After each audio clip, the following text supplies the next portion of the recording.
Indonesia mengambil tema nasional Yohanes 15 ayat 14 15. Oke. Saya tanya dulu satu hal, penting sekali. Jawab ya. Setiap kali kita mendengar kata Natal, langsung muncul apa di benak kita? Ayo jawab. Berarti nggak pernah merayakan Natal selama ini. Ayo, setiap kali kita mendengar kata Natal, muncul apa di benak kita? Yang di rumah boleh menjawab ya. Ada Pak dosen Rio yang tunggu. Ayo, mendengar kata Natal mikir apa? Cepat. Kue. Makan aja. Salah. Apalagi? Oh Natal. Lebih salah lagi. Ayo, apalagi? Tidak apa-apa, salah tidak apa-apa. Asal berani jawab. Apa-apa? Enggak, saya mau tahu anak kecil jawab apa? Santa Claus. Salah. Kelahiran. Salah. Ayo, dua lagi. Mendengar kata Natal, muncul apa di benak kita? Apa? Enggak dengar suara? Ada suara di sini, siapa ngomongnya? Apa? Epen apa? Ayo, mendengar kata Natal, mikir apa? Cepetan, jangan lama-lama. Kue, sudah tadi kue. Baju baru, salah. Yesus saja lahirnya di kandang, cuma pakai kain lap untuk popoknya. Satu lagi. Apa? Kado, lebih salah lagi. Nah, saudara, ini kegoblokan gereja selama ini. Maaf saya berkata, ini tradisi Eropa yang merusak firman. Kenapa saya berkata bicara Natal mikir kado itu salah? Karena ribuan tahun kesalahan ini terjadi dalam gereja Tuhan. Karena Natal pasti kita semuanya tukar kado, cari kado, minta kado. Betul? Nah itu salah. Coba bayangkan, setiap kali kita diundang orang ulang tahun, yang dapat kado siapa? Nah, benar. Nah, kenapa kita merayakan ulang tahun Tuhan Yesus yang dapat kado? Kita semua. Salah bukan? Nah, ini yang benar. Seharusnya tiap kali kita mendengar kata Natal, tolong catat. Dan hal ini sudah diselewengkan secara fatal oleh neraka dan setan. Dan inti Natal yang sesungguhnya hilang. Apa itu? Saya tanya. Berita Natal yang pertama kali diperdengarkan ke seluruh alam semesta, nggak cuma ke dunia, alam semesta. Saudara, makin canggih ilmu pengetahuan, makin hebat teknologi, karena manusia makin pintar. Ternyata sampai tahun 2018 yang lalu, dengan semua teknologi teleskop yang hebat-hebat itu, ternyata dunia kaget.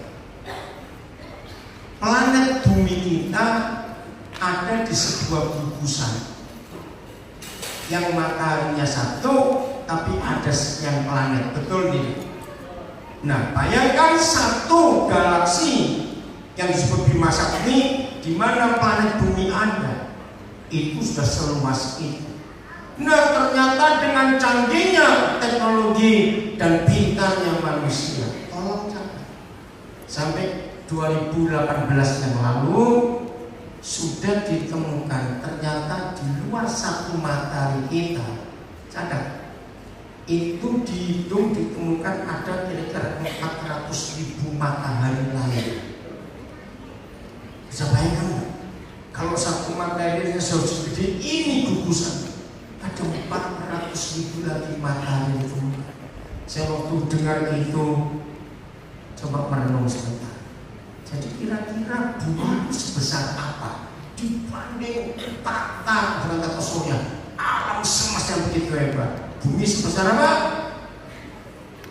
Lo kira-kiranya debu masih Nah, kalau bumi sebesar debu, lalu kita sebesar apa?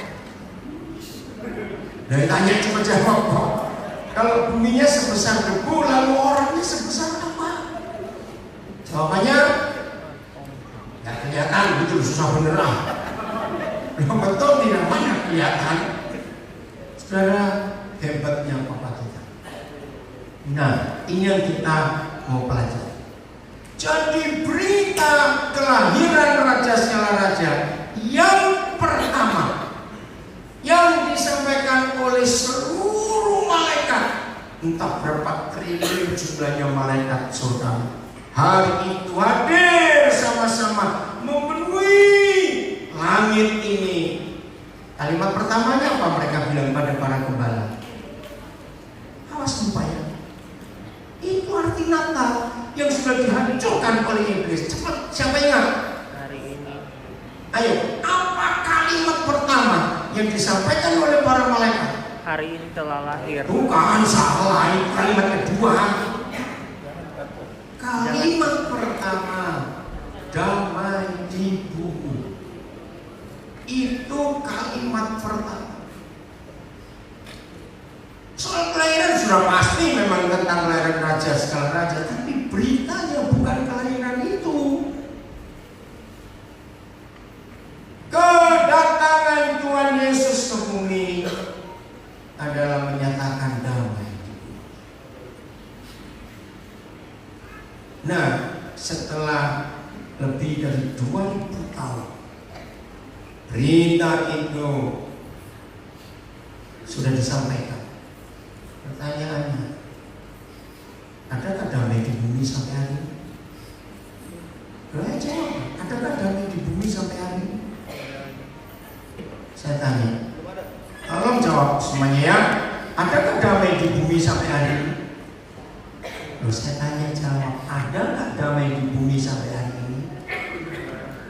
Saudara tolong jawab. Saudara jawab, saya akan turun sehingga melanjutkan belajar. Saya ulangi, berita pertama Natal adalah damai di bumi bagi orang yang berkenan oleh Tuhan. Setelah 2000 tahun lebih dunia merayakan Natal. Tolong jawab ya, adakah damai itu di bumi? Adakah damai itu di bumi? Belum ada. Ini masalah besar. Maka itu kasihan Tuhan Yesus yang dirayakan kehadirannya. Ternyata kado, pohon Natal, baju baru, Santa Claus, Sinterklas lebih terkenal daripada Tuhan Yesus itu sendiri. Berarti kita yang salah. Jadi mulai hari ini, setiap kali kita merayakan Natal, ingat, maka tidak boleh mikir yang lain, harus langsung mikir damai di bumi. Yang gak datang kemarin saya ingin ulangi. Pak Pendeta Toskorola kemarin saya undang duluan sebelum saya ngajar. Kenapa pilih tema ini? Walaupun tema nasional, rumah dan persahabatan. Ternyata tujuan kita hadir di perayaan Natal Asal Geng di Marokan supaya ada damai di rumah kita masing-masing. Baru damai itu ada di bumi. Sekarang ingat, sampai hari ini, maaf bagi yang bukan Kristen jangan marah dulu, tapi ini sejarah dan ini fakta. Sampai hari ini belum ada pribadi yang lain yang disebut Raja Damai selain siapa? Tuhan Yesus. Kan? Berarti yang bisa membuat bumi itu damai, yang bisa menyatakan damai di bumi seperti kerinduan Tuhan pada awal Yesus datang menjadi manusia, maka gereja adalah satu-satunya lembaga institusi yang diakui oleh dunia dan oleh surga bahwa saudara dan saya adalah agen-agen pendamaian ini. Amin. Maka kalau tidak ada damai, satu, dalam hidup keluarga kita, berarti gak akan ada damai di sekitar tempat kita tinggal. Berarti kalau dunia gak ada damai, yang salah siapa? Dan jawab, kalau dunia gak ada damai, yang salah siapa? Kita. Karena cuma kita ini percaya. Maka itu kita harus serius untuk memikirkan fakta ini. Rumah dan persahabatan. Mungkinkah ada persahabatan tanpa ada perdamaian? Saya tanya, coba jawab. Mungkinkah ada persahabatan tanpa perdamaian? Tidak. Saudara, khususnya para pendeta, para majelis hamba Tuhan, saya ingin bicara keras dan tegas. Kalau sampai hari ini, termasuk kita di tanah Papua, begitu menyedihkan, belum ada damai, berarti kita sebagai pemimpin, sebagai hamba Tuhan, sebagai gembala, kita gagal. Karena belum ada damai. Maka itu jangan main-main dengan konsep damai di bumi. Pelan-pelan kita belajar. Kenapa orang gak mau berdamai? Ayo jawab. Kenapa? Gengsi. Nggak dengan oke ulang. Kenapa manusia gak mau berdamai? Nggak tadi jawaban apa? Harga diri. Betul. Gengsi.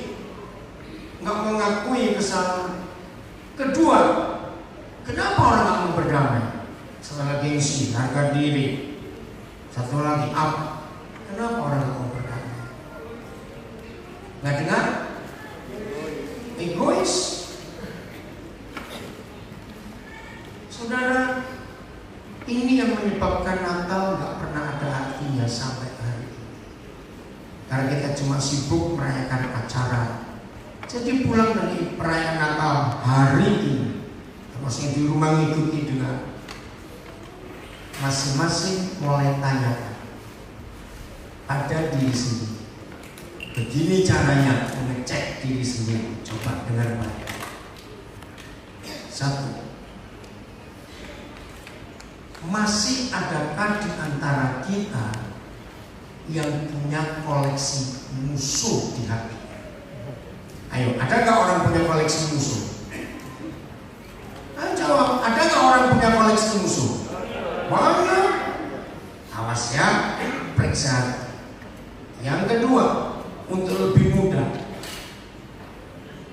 tidak akan ada damai di bumi kalau di hidup kita masing-masing masih ada seorang atau lebih yang kita belum ampuni. Nah, ini yang kita harus pelajari. Saudara, dari sejak Yesus dilahirkan sampai dia disiksa, disalibkan, mati, turun ke kerajaan maut, bangkit, naik ke surga, duduk di sebelah kanan tahta Tuhan kita, sampai dia datang kembali nanti. Inti berita tentang Yesus Tuhan kita itu cuma satu: pengampunan. Betul atau tidak? Pengampunan. Damai hanya bisa terjadi kalau kita penuh dengan pengampunan. Katakan amin. Kalau hidup kita dipenuhi pengampunan, kalau di semua aktivitas hidup kita hanya ada pengampunan, kalau di semua cara yang kita pakai untuk hidup, berpikir, melihat, mendengar, berkata tentang apa saja dan isinya selalu pengampunan, maka damai itu otomatis ada sendiri di bumi ini. Otoritas yang tertinggi yang Tuhan berikan kepada gereja bukan buat gedung gereja. Otoritas yang tertinggi yang Tuhan berikan kepada kita bukan buat ibadah, Entah ibadah minggu, ibadah syukuran, ibadah rumah tangga, ibadah kantor, ibadah apa saja. Bukan. Otoritas tertinggi yang Tuhan Yesus berikan kepada gerejanya, murid-muridnya, rekan sekerjanya, tubuhnya, karena dia adalah kepalanya. Bukan buat sekolah teologi dan sekolah kita.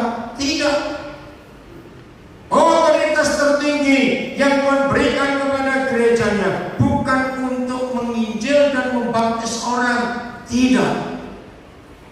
Lalu apa otoritas tertinggi yang Tuhan berikan kepada gereja? Jawabannya adalah mengampuni. Mari kita buka ayat ini. Yohanes 20 ayat 22 dan 23. Detik-detik terakhir sebelum dia naik ke surga, meninggalkan kita semua, dia memberitahukan otoritas tertinggi pada kita. Dan sesudah berkata demikian, berkata apa? Nanti saudara baca mulai ayat yang ke-15. Ini pesan sebelum dia naik ke surga. Ia mengembusi mereka, meniupkan rohnya, dan berkata apa? Terimalah Roh Kudus. Jadi otoritas yang Tuhan beri kepada kita itu di dalam kuasa Roh Kudus. Nah, setelah gereja, yaitu kita menerima Roh Kudus, lihat ayat 23. Apa pesan dia yang pertama? Ayat 23. Baca sama-sama. 1, 2, 3. Jikalau aku, ganti aku. Ini langsung kita terima. Jikalau aku ngapain? Mengampuni dosa orang, maka dosa orang itu diapakan? Diampuni. Saya stop dulu. Nanti otoritas kedua kita baca berikut. Karena itu berbahaya sekali. Karena Yesus, mulai hari ini semua kita harus sadar bahwa tidak ada otoritas lain yang boleh gereja terima dan lakukan untuk dunia ini kecuali mengampuni dosa orang. Bukan bangun gedung gereja, bangun sekolah teologi, buat pelayanan ini, buat pelayanan itu yang ngabisin biaya begitu banyak. Tidak. Otoritas tertinggi yang Tuhan beri kepada kita adalah apa? Ayo baca, adalah apa? Mengampuni dosa orang. Tahun 70-an saudara, ketika pertama kali saya terlibat dalam pelayanan, saya mulai melayani di tahun 72. Itu saya hitung dari saya khotbah pertama kali. Bukan saya melayani, kalau saya melayani jadi guru sekolah minggu itu sejak tahun 69. Nah, saya khotbah pertama kali di bulan Agustus tanggal 26 tahun 72. Jadi saya sudah masuk tahun yang ke-48 saya ini khotbah. Nah, pertama kali awal-awal saya melayani, ayat ini, kalimat ini selalu diprotes. Ya, karena negara kita waktu itu saya belum ke Papua, masih di daerah Jawa, Sumatera sekitarnya, maka saya ketemu adalah orang-orang Islam. Ternyata saya baru ngerti. Coba dengar. Siapa yang masih ingat? Hanya ada satu hal yang dikerjakan oleh Tuhan Yesus, dan tiap kali Tuhan Yesus mengerjakan hal ini, pasti orang-orang Farisi, ahli Taurat, imam-imam itu marah. Apa itu? Mengampuni dosa orang. Waktu Tuhan Yesus berkata, hai anakku, dosamu diampuni. Itu terjadi berkali-kali selama Tuhan kita ada di dunia, kurang lebih 3,5 tahun itu. Sampai suatu hari saya itu ngomong, ya tapi sudah terlambat, ya tapi cuma bicara Tuhan Yesus. Kenapa sih kalau Tuhan tahu Engkau mengampuni dosa orang dan membuat orang Farisi, ahli Taurat, imam-imam itu marah? Cobalah sekali-kali kalau mengampuni orang jangan ada mereka supaya ribut. Berarti, nah kelompok itu persis seperti FPI di Indonesia orang, suka meribut. Saudara, tadi ini begini.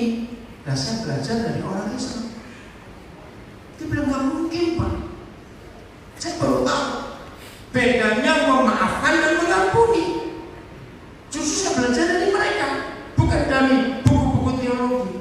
Buat orang beragama yang bisa mengampuni itu hanya Tuhan. Manusia hanya punya kuasa memaafkan.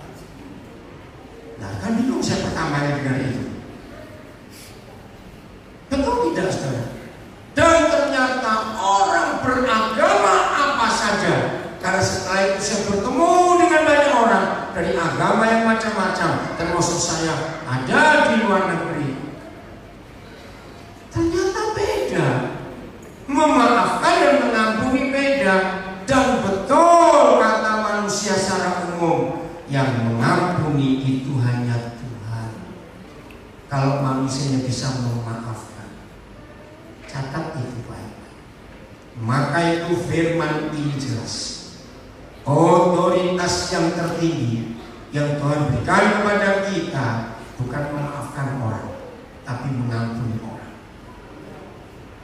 Berarti kalau orang beragama berkata yang bisa mengampuni itu hanya Tuhan, tetapi kepada gerejanya Tuhan Yesus kepala gereja, juru selamat, penebus kita, raja segala raja dan Tuhan segala Tuhan, itu memberikan kita otoritas untuk mengampuni dosa orang. Berarti kita apanya dia? Kita apanya dia? Wakilnya. Karena mengampuni hanya Tuhan. Dan ini luar biasa.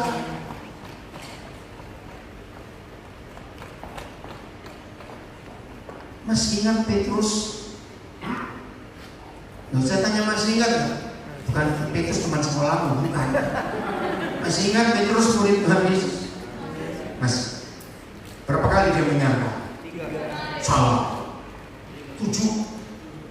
Nah, nanti kurang teliti baca Alkitab.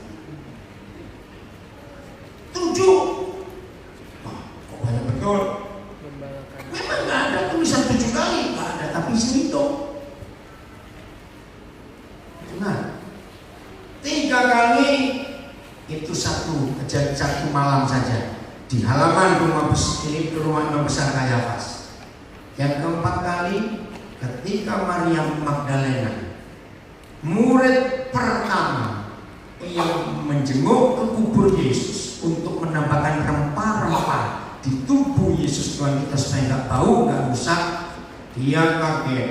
Ternyata kubur sudah kosong, pintu besar dari batu besar sudah terbuka. Maria kaget, siapa yang menggelindingkan batu ini? Lalu Maria pulang bertemu dengan murid-murid termasuk Petrus. Guru kita sudah bangkit, aku tak menemukan mayatnya, cuma ada kain kafan di situ yang membungkus dia. Petrus percaya tidak? Tidak, betul. Aku kecil jawab. Berarti berapa kali dia nyangka? Setelah Maria Magdalena balik bertemu dengan murid-murid semuanya, Maria ibu Yesus syok dan kaget. Dia ngecek, ditulis oleh Injil Yohanes, diikuti murid-murid perempuan yang lain. Begitu Maria ibu Yesus bersama murid-murid lain sampai ke kubur, mereka menyaksikan nggak ada tubuhnya, cuma ada kain kafan. Betul? Mereka balik memberitahukan kepada murid-murid, termasuk Petrus nggak dikasih tahu? Jawab, termasuk Petrus nggak? Iya. Petrus percaya? Loh, kok cuma anak kecil satu lagi jawabnya gede-gede, ngapain sih ya? Petrus percaya tidak? Berapa kali nyangka? 5. Yang ke-6. Setelah sekian hari peristiwanya terjadi, Yesus balik. Ada 2 murid laki-laki yang kecewa karena gurunya mati. Mereka ngapain 2 murid laki-laki? Mudik pulang kampung. Percuma kita ngikuti dia selama ini, ternyata mati juga. Pulangnya kemana? Ayo pulangnya kemana? Kampungnya kampung mana? Ayo kampung mana? Jangan tertawakan anak kecil. lumayan dia di badan kau yang kuat, kau nggak pernah jawab. Ayo kampung mana? Emmaus. Jangan bilang ke Sowi, awas.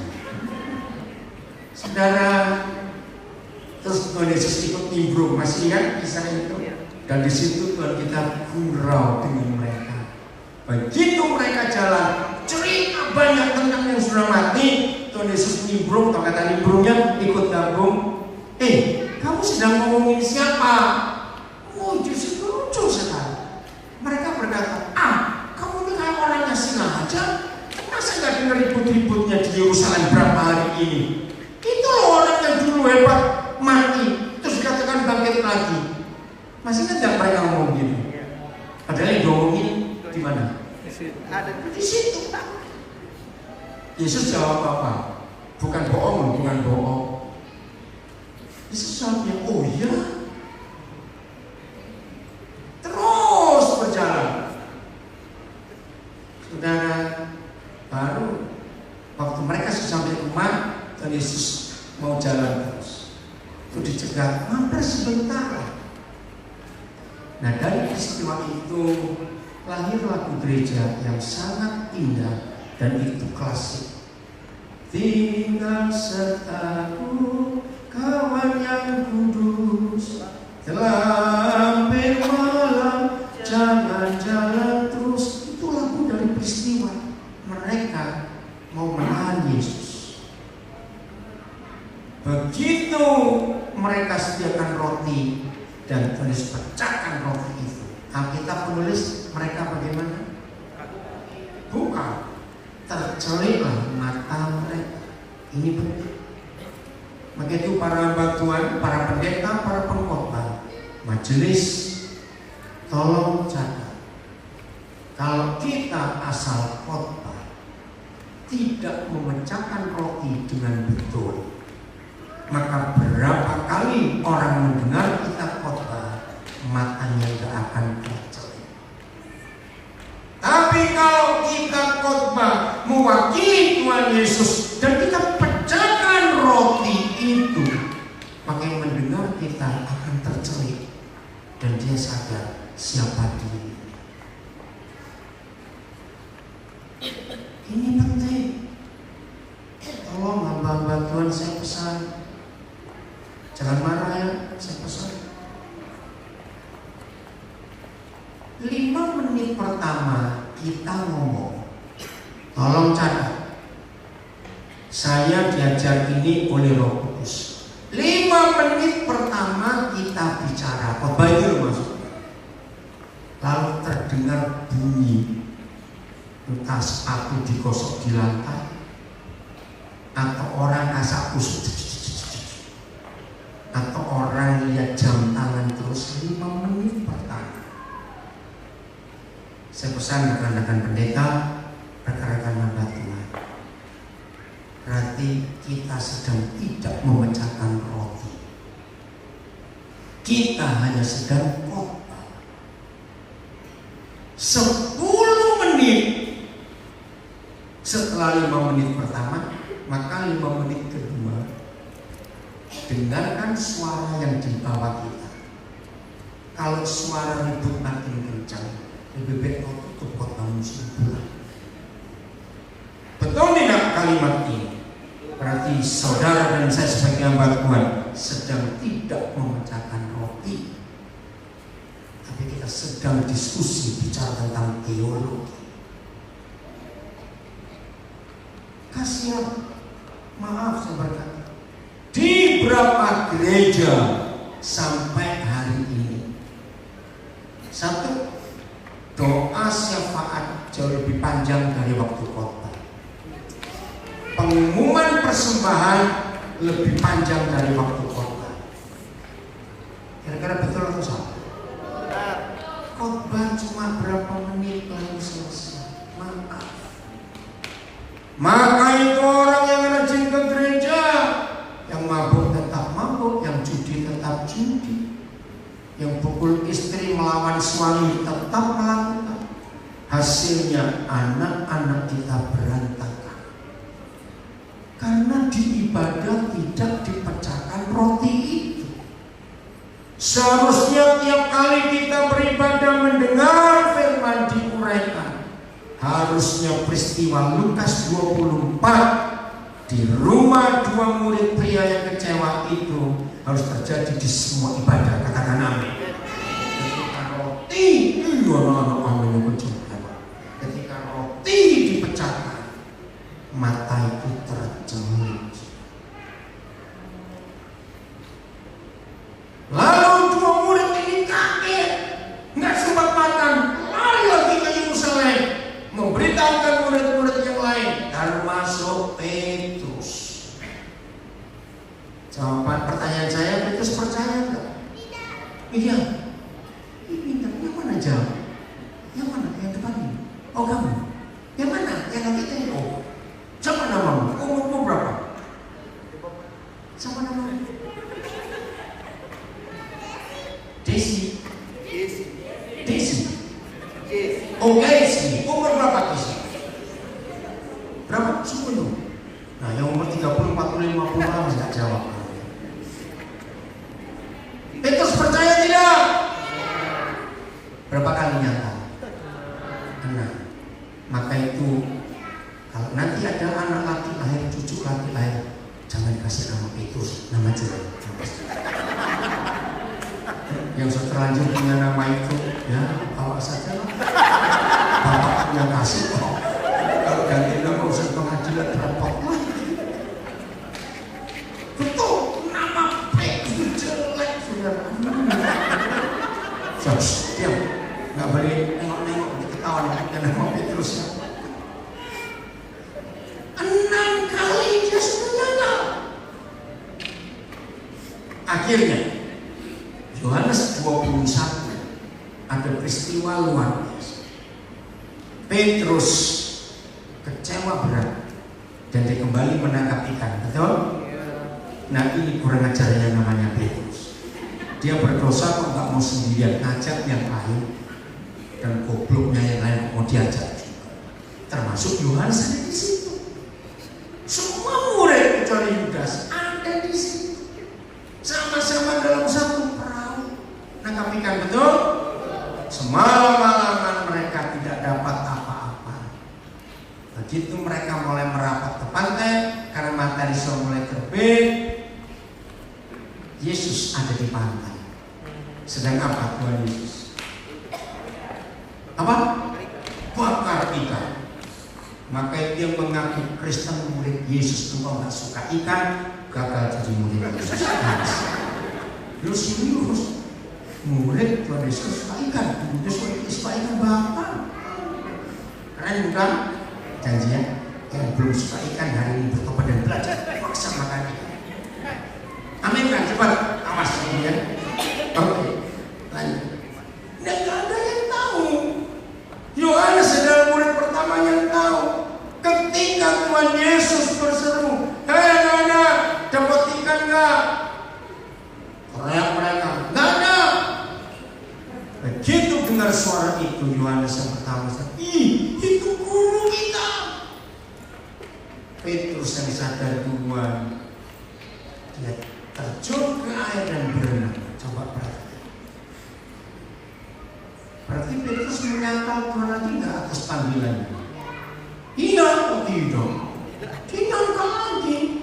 Karena dia dulu sudah janji. Kalau saudara baca Lukas 5, dia sudah janji aku nggak akan menjalankan lagi. Aku tinggalkan semua, aku ikut engkau, guru. Itu janjinya di Lukas 5. Bayang. Tapi setelah 6 kali dia menyangkal, dan yang ke-7 kali dia kembali ke hidup yang lama. Nah ini ternyata Petrus waktu berjanji untuk ikut Yesus, perahu dan jalannya enggak dikasih orang atau dijual, masih disimpan. Loh betul tidak? Maka itu ketika dia kecewa, dia kembali ke hidup yang lama. Maksudnya janji Tuhan Yesus, mulai hari ini aku jadikan kamu penjara manusia, bukan penjara ikan lagi. Nah ini dulu kurang ajar Petrus. Masih mau kasih nama lagi Petrus? Awas. Dia nggak percaya. Karena jadi kalau 7 kali dia nyangkal itu berat atau ringan? Dosanya berat atau ringan? Cepat-cepat. Berat. Tapi ini yang luar biasa. Begitu Petrus sampai ke darat dan hanya ada 2 orang, Tuhan Yesus dan Petrus. Kira-kira kalau Yesus model kita orang Papua, Petrus kita apa? Ayo cepetan, kita apa ini? Bakar. Oke. Apa? Diumpan. Ayo diapain kalau Yesus orang Papua kayak kita? Itu mau diapain Petrus ini? Pukul. Tonjok. Dengar. Begitu dia jumpa Petrus, kalau Yesus model saya langsung keriting lengan baju saya. Lu mau apa? Kalau Yesus kayak saya, tidak. Enggak, saudara.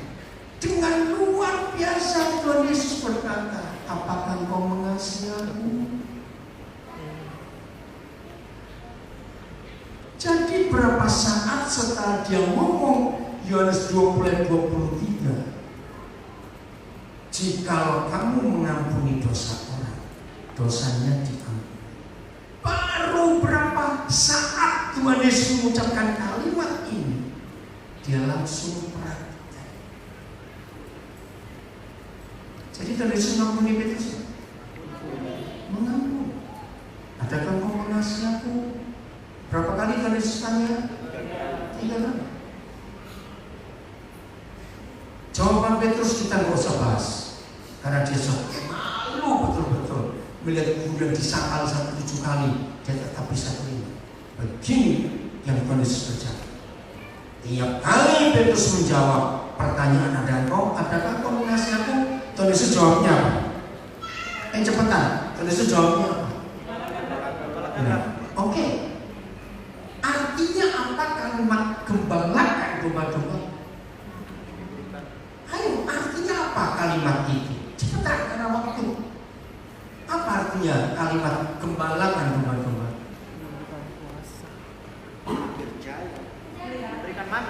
Berikan mandat, dipercaya, betul. Tapi apa yang sesungguhnya? Oke, Yesus itu gembala atau bukan? Sekali lagi, Yesus itu gembala atau bukan? Nah, kalau Yesus itu gembala dan dia akan naik ke surga, berarti di dunia ada gembala? Tidak ada. Nah, waktu dia berkata gembalakan domba-domba, berarti Petrus diberi kedudukan apa? Mewakili diri. Itu saya kata. Bukan cuma Indonesia, tapi dunia gempar dan shock. Maka itu 2 minggu lalu, koran terbesar di Singapura, namanya The Straits Times, memberi predikat kepada Presiden Joko Widodo adalah satu-satunya orang yang sangat berpengaruh di Asia.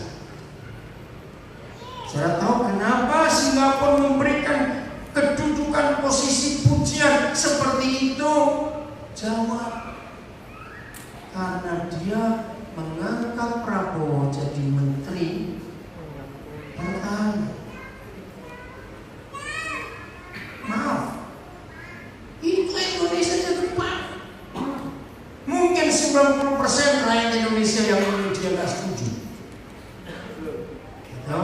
Maaf, ingat 2 kali pemilihan presiden Prabowo ini musuh terberat dan musuh terbesar. Betul, 2014 dan 2019. Jangan suara diajak memusuh beneran. Betul atau tidak? Bahkan dengan maaf, dengan sikap yang begitu jahat, hati yang begitu jahat, apa saja yang enggak dia buat untuk Jokowi. Maka itu ketika setelah pelantikan Presiden 20 Oktober, berapa hari kemudian menteri-menteri diangkat, shock semua orang. Diangkat mantan musuh.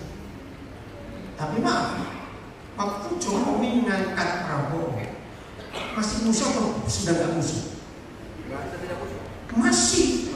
beberes semua. Saudara, maka itu dunia mengagumi presiden kita. Dia bukan Kristen, dia Muslim, tapi sikap hatinya kalah pada orang Kristen. Jawab ya atau tidak? Berapa kali dia difitnah? Ingat berapa waktu sebelumnya sampai ada orang ingin tes DNA ibunya? Itu kan menyakitkan sekali, betul tidak? Sangat menyakitkan. Tapi apa jawaban Jokowi? Nggak usah diurus, ampuni saja. Maka itu, kalau saudara dan saya yang mengaku murid Yesus tidak mau mengampuni dosa orang, satu kalimat kedua yang terjadi. Coba baca. Dan 1, 2, 3. Dan jika aku, sampai kamu lagi ulang. Dan jika aku menyatakan dosa orang tetap ada, maka dosanya tetap ada. Bisa nggak Jokowi dendam pada Prabowo? Bisa. Seharusnya, karena jahatnya. Tapi Jokowi melakukan otoritas, walaupun dia bukan Kristen, tapi hatinya bagus. Maka itu saya ulangi lagi, merayakan Natal tanpa membawa damai di bumi, maka sia-sia perayaan kita, sia-sia baju baru kita, betul? Sia-sia. Maka itu saya tanya jujur, hanya saudara dan saya yang bisa menjawab dan tahu. Masih adakah koleksi musuh di hati kita? Masih adakah orang-orang kita belum ampuni kesalahannya? Berarti menurut kalimat kedua Yohanes 20 ayat 23, dunia banyak orang berdosa. Itu gara-gara siapa? Lo jawab, gara-gara siapa? Gara-gara kita yang punya otoritas untuk mengampuni, tapi kita nggak mengampuni. Sekarang ini yang kita harus berubah dalam hidup kita, katakan amin. Dunia membutuhkan ini. Yang sekolah psikologi pasti ngerti. Jadi nggak sekolah dengarkan. Tekanan terbesar dari hidup seorang manusia bukan karena nggak punya uang, bukan karena nggak makan, tidak. Tekanan terbesar dalam hidup manusia ini teori psikologi yang diakui seluruh dunia, yaitu kalau dia masih dikejar rasa bersalah. Orang yang tertekan hidupnya, orang yang mengalami gangguan kejiwaan, bukan gila. Dalam bahasa Inggris ada istilah guilty feeling, rasa bersalah yang terus menerus. Nah, orang seperti itu nggak butuh pil ini, obat ini, hiburan ini, tidak. Orang seperti itu hanya butuh otoritas tertinggi. Jikalau saudara dan saya mengampuni dosa orang, maka dosanya diampuni. Nah, tolong perhatikan, maka itu kalau baca Alkitab yang teliti. Tuhan Yesus tidak berkata begini, jikalau kita mengampuni orang berdosa, ternyata beda. Orang berdosa dengan dosa orang itu beda. Kalau orang berdosa berarti ada sangkut pautnya dengan kita. Kita difitnah, kita harus ampuni. Kita ditipu, harus. Loh, anak kecil dia jawab. Kalau kita ditipu harus ampuni. Itu orang berdosa. Tapi ini dosa orang. Lalu apa bedanya? Nah begini, dosa orang itu adalah orang-orang yang berbuat dosa, entah kepada siapa kita nggak tahu, tapi saudara dan saya ada di dekat orang itu. Jadi orang itu nggak kenal kita, kita pun nggak kenal mereka,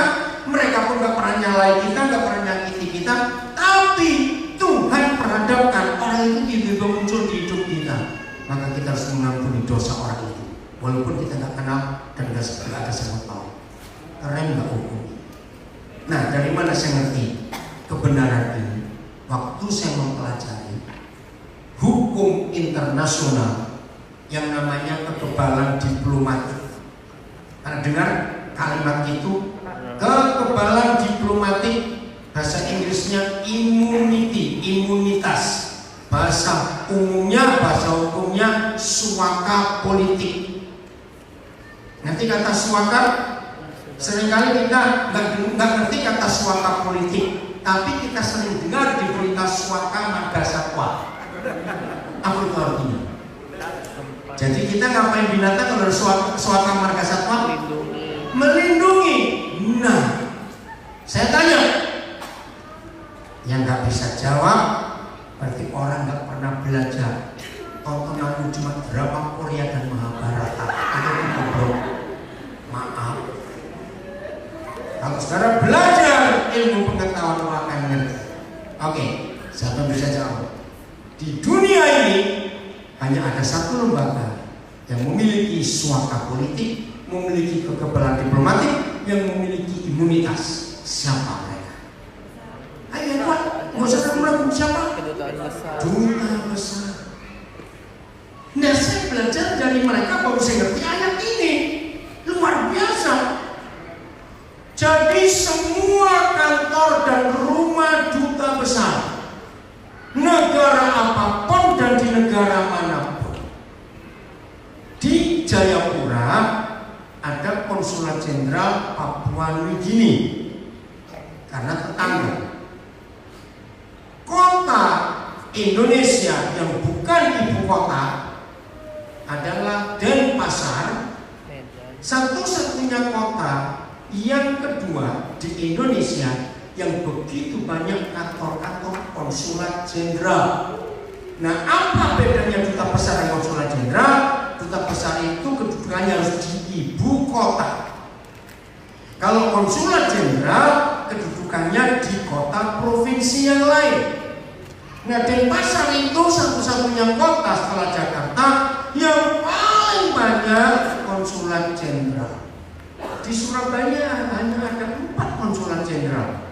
2 yang saya tahu, Jepang dengan Belanda, yang 2 saya lupa negara mana. Tapi di Denpasar ada 6 konsulat jenderal. Di Medan ada 3 konsulat jenderal. Nah, kalau ada penjahat di Jayapura yang dikejar aparat keamanan dan bisa lompat atau masuk ke halaman konsul jenderal Papua Nugini, maka penjahat itu diapakan? Nggak boleh disentuh oleh aparat atau polisi Indonesia karena ada hukum internasional. Berarti semua duta besar dan konsul jenderal mengampuni dosa orang atau tidak? Mengampuni, walaupun orang ini gak ada urusan dengan negaranya. Lalu saya belajar lagi di Alkitab. Nanti pulang cari di kitab Bilangan. Saya nggak mau tunjukkan pasalnya, supaya saudara belajar. Di kitab Bilangan, Yahweh Tuhan pernah pesan kepada Musa. Musa pilihkan 6 kota. Masih ingat? Dan dalam bahasa Inggris disebut kota perlindungan. Artinya, begini kata Yahweh Tuhan, penjahat yang bisa lari sampai masuk ke salah satu 6 kota itu, maka dia nggak boleh dihukum, nggak boleh disiksa. Tunggu sampai ada pemberesan. Nah, jadi Bilangan dan Yohanes 20-23 adalah satu-satunya literatur atau tulisan yang dipakai oleh hukum internasional. Hebat nggak Alkitab ini? Sebelum Musa di kitab Bilangan, maka dunia ini tidak ada yang pernah menulis bahwa di dunia harus ada tempat penjahat sejak apapun boleh merasa aman di sini. Berarti saudara dan saya ini camat atau duta besar. Nah, itu beda. Betul, kita bukan lurah, bukan kepala distrik apa sih. Kita ini duta besar. Kalau kita ketemu penjahat yang nggak ada urusan dengan kita, nggak pernah curi di rumah kita, begitu masuk ke rumah kita. Maka itu saudara, hukum ini saya pakai sejak tahun 70-an. Berapa kali rumah saya kemasukan maling, saya nggak pernah teriak maling. Saya akan ajak dia duduk, saya akan ajak bicara, saya akan tanya sudah makan atau belum. Kalau belum saya kasih makan. Satu kali ada pendeta teman saya dari Saragan Madiun, namanya pendeta Sadra, besok meninggal. Suatu kali dia bertamu ke rumah saya di Surabaya, di Jalan Musi. Enggak bagaimana tiba-tiba ada orang masuk. Nah, yang di rumah kaget karena nggak kenal. Rupanya ini pencuri, dia nggak mau sepi. Nah, Pak Pendeta Sadra kaget juga. Saya pikir ada apa ribut-ribut saya keluar. Mereka kasar kusuk. Oh, maling. Ayo duduk dulu, saya kenalkan nama saya Daniel Musa. Saudara, cari jiwa itu susah. Ini datang sendiri. Maka itu awas kamu. Kalau maling masuk ke rumahmu kau teriak maling untuk kepala distrik. Kalau saudara kita besar nggak akan teriak. Amin kan cepat susah. Nah, ini yang dibuat oleh Tuhan Yesus kepada Petrus. Ini luar biasa hukum ini. Maka itu jangan pernah melanggar otoritas tertinggi. Sekarang saya tanya, kalau dunia seperti ini, gereja menjadi duta besar, dunia jadi apa? Damai. Oke, saya minta siapa yang pegang laptopnya ada bahasa Inggrisnya nggak? Coba cari yang 2 Korintus 5 ayat 20. Ada bahasa Inggrisnya nggak? Nah, saudara yang punya kita bahasa Inggris di handphone saudara coba buka. Saya dalam bahasa Inggrisnya nggak jelas, tapi ini bahasa Inggris 2 Korintus 5 ayat 20. Siapa kita? Ada bahasa Inggris nggak? Ada nggak? Saya tanya. Oh nggak ada. Oke, yang bawa Alkitab bahasa Inggris di handphone ada? Baca. Ayo. 1 kalimat pertama aja. 1, 2, 3. Nah, saya tertawakan. Ini bagaimana ada orang bisa baca kamu tertawa? Now then, we are ambassadors for Christ. Apa itu ambassador? Duta besar. Apa itu ambassador? Duta besar. Duta besar. Siapa duta besarnya? Kita. Lupa lagi. Siapa duta besarnya? Kita. Now then, we are. Kita. Natal tanpa pengampunan pembohong besar ini, katakan amin. Natal tidak mengampuni awas. Nah, kita belajar yang kedua, menyatakan dosa orang tetap ada. Ingat, saya mau yakinkan saudara yang nggak percaya, saya paksa untuk percaya. Serius, enggak. Segala sesuatu. Kalau sebut segala sesuatu itu berapa? Semuanya itu pasti dan selalu dimulai dari rumah. Begitu tema kita apa? Rumah dan persahabatan. Saya ulangi, yang belum percaya saya paksa untuk percaya. Kalau nggak percaya saya turun, saya cekik. Kenapa? Dengarkan. Segala sesuatu dimulai dari mana? Rumah. Ini alasan saya. Anak-anak kita akan sehat atau sakit sakitan. Seluruh anggota keluarga kita yang serumah akan pintar atau bodoh, akan gagal atau berhasil, akan jadi baik atau rusak, akan jadi apa saja. Perhatikan, semua dimulai di rumah. Betul atau salah kalimat? Papa mama yang rajin bertengkar, Ada nggak? Saya tanya, ada nggak suami istri rajin bertengkar? Salah, banyak. Oh, ada. Maka akan melahirkan anak-anak yang jadi jahat itu. Saudara perhatikan, papa mama yang harmonis akan melahirkan anak-anak yang jenius. Betul atau salah? Papa mama yang saling mengasihi dan penuh pengampunan di rumah akan membuat anak-anaknya itu sehat. Karena tidurnya nyenyak, makan apa saja enak. Karena aman di rumah, ada damai. Maka itu tema kita, rumah dan persahabatan. Itu dua hal yang gak bisa dipisahkan. Saya dalam bahasa Indonesia sampai hari ini belum ada perbedaan. Saya nggak tahu sampai kapan. Mudah-mudahan dengan Menteri Kependidikan yang baru ditemukan kata baru bahasa Indonesia. Dalam bahasa Inggris, bahasa Jerman, bahasa Belanda, bahasa Jawa, bahasa Mandarin, dari banyak bahasa yang saya tahu, selalu rumah itu punya dua kata, a house dan a home. Fang, ce, dan cia itu Mandarin. House and house itu bahasa Belanda. House and heim itu bahasa Jerman. Griyo lan panggenan itu bahasa Jawa. Tapi Indonesia cuma rumah. Tolong dengarkan. A home itu apanya? Suasananya. A house itu apanya? Gedungnya, Bangunannya. Tolong catat. A house bisa dibangun dengan uang, betul atau salah? Betul juga tuan, pintar.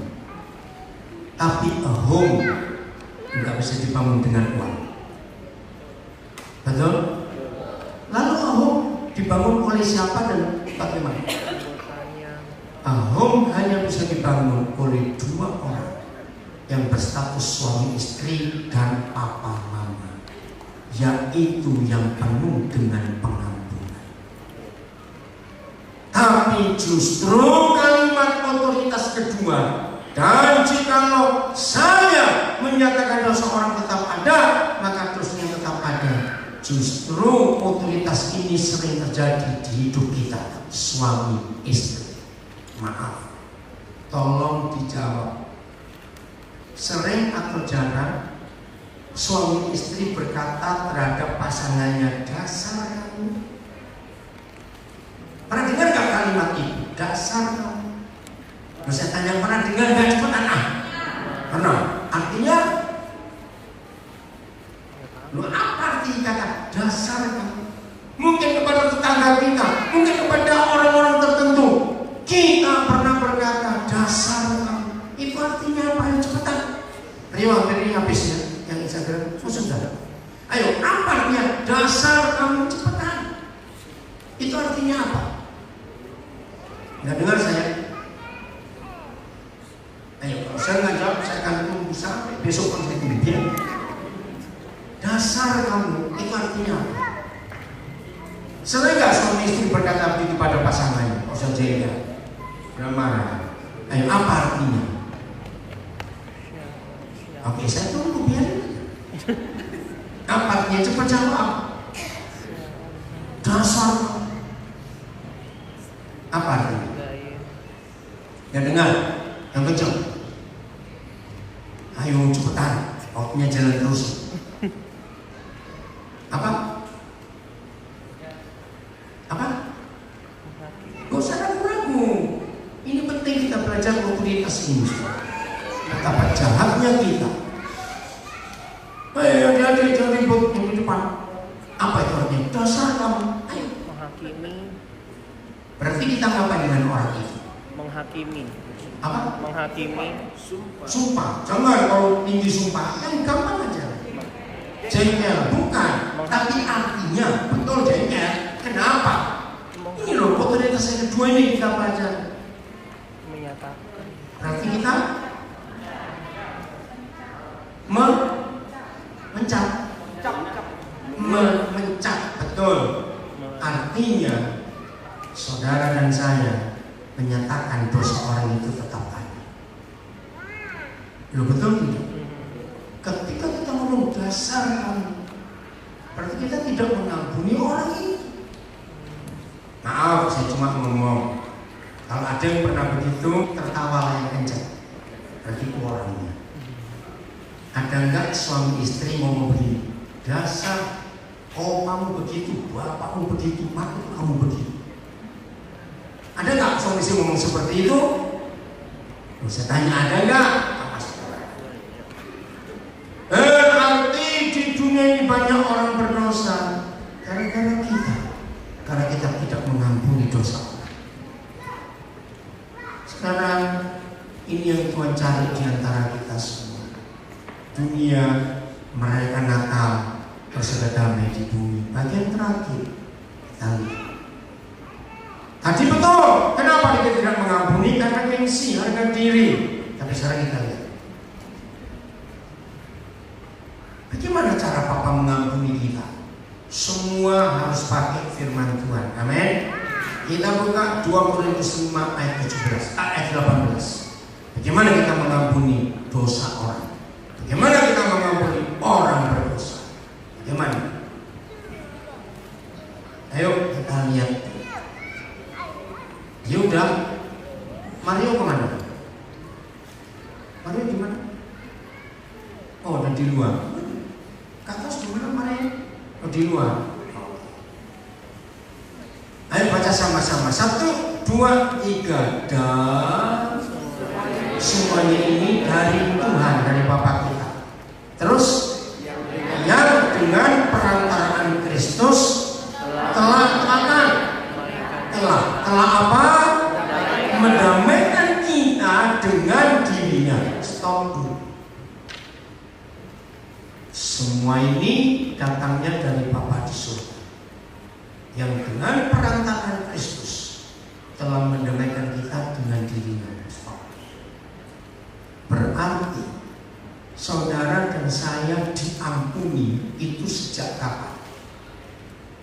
Ayo baca. Sejak kapan kita diampuni?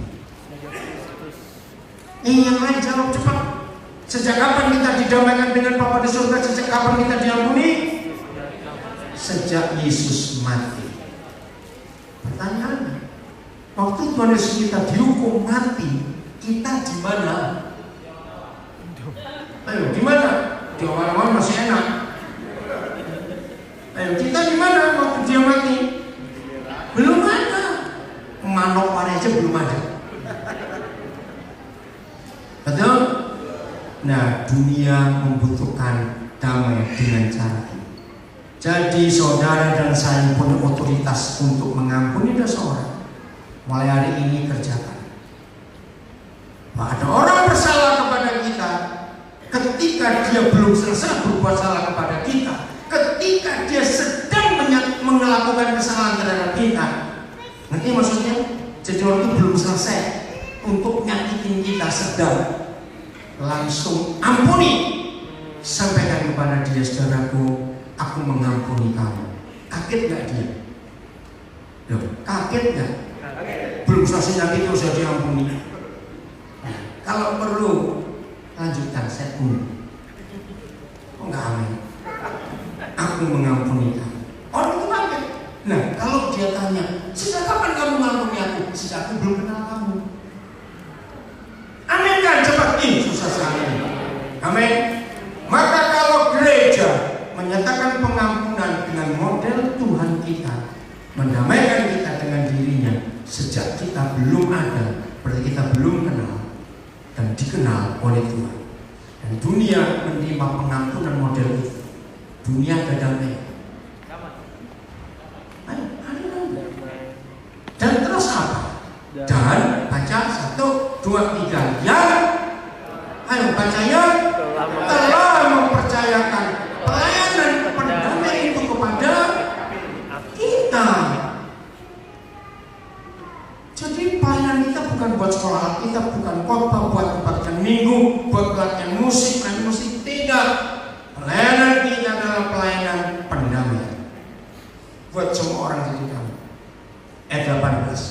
ayat 19. Ayat 19.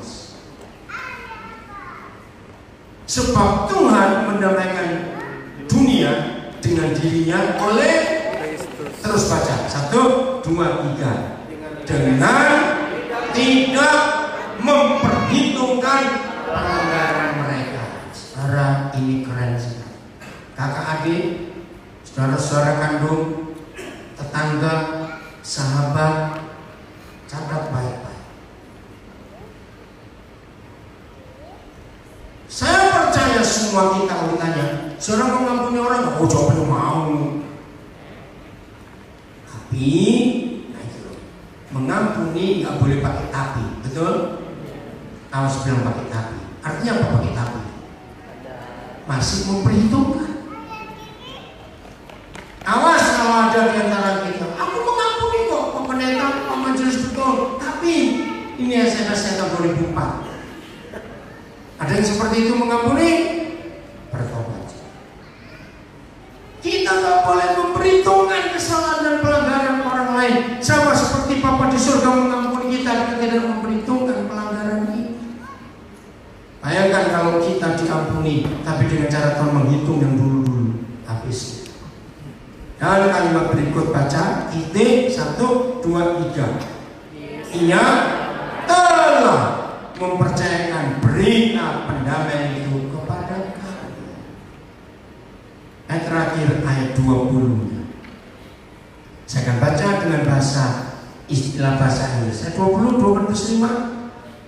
Jadi kita ini adalah duta besar Kristus. Terus 1, 2, 3. Seakan-akan Tuhan menasihati kamu yang di luar kita sana dengan perantaraan kamu kita dalam nama Kristus. Kami minta kepada siapa yang di luar kita. Nah itu tadi saya awali ketika para pemusik-pemuji Tuhan milik pujian Yesus terlebih besar. Ingat saya bilang apa? Betul, Yesus itu hebat terlebih besar dan hidup di dalam kita. Tapi yang di luar kita tahu apa belum? Nah ini tugas kita.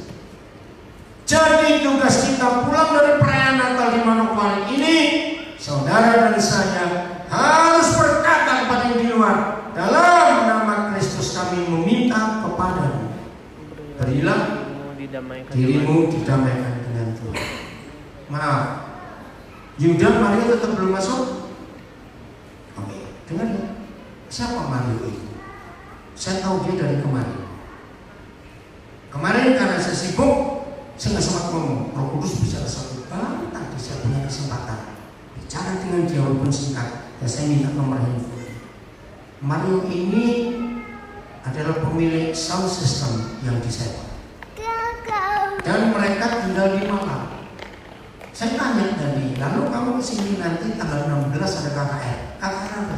Saya tanya di ini. Tanggal 16 di mana KKR siapa? Oh Natal apa? Ekumen.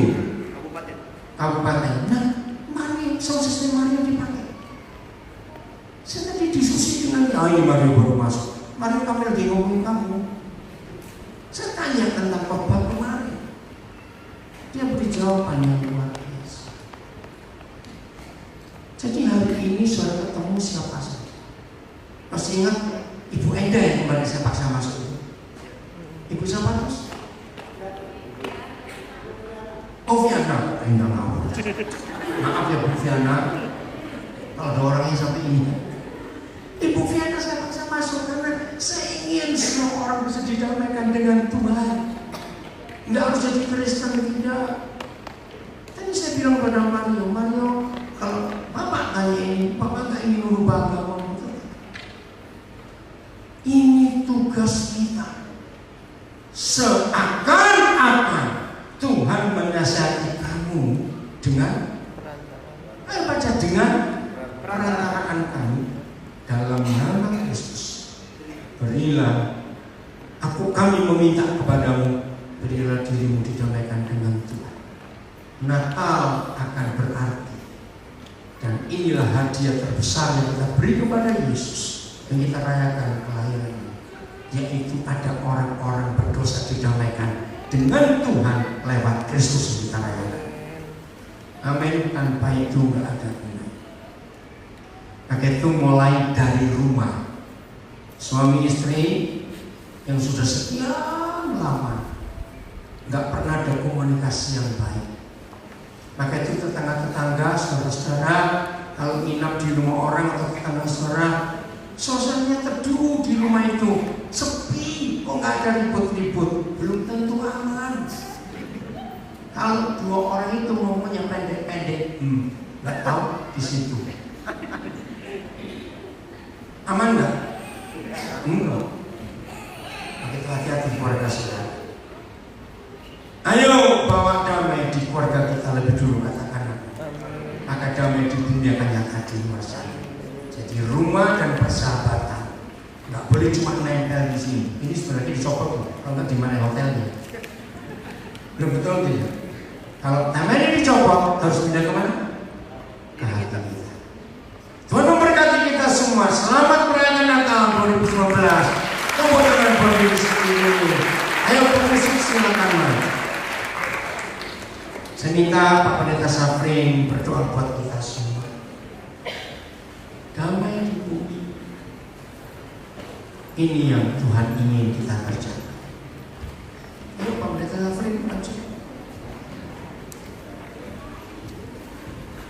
Jadi serius pulang dari sini kita berubah. Amin. Dunia kita nyatakan ada damai yang